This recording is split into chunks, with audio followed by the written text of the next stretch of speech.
Joseph Vijay எனும் நான்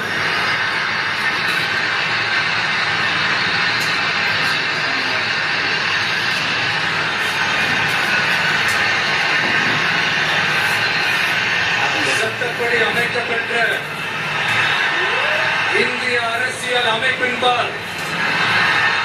உண்மையான நம்பிக்கையும் மாறா பற்றும் கொண்டிருப்பேன் என்றும் இந்திய நாட்டின் ஒப்பில்லாத முழு முதல் ஆட்சியையும் ஒருமையையும் நிலை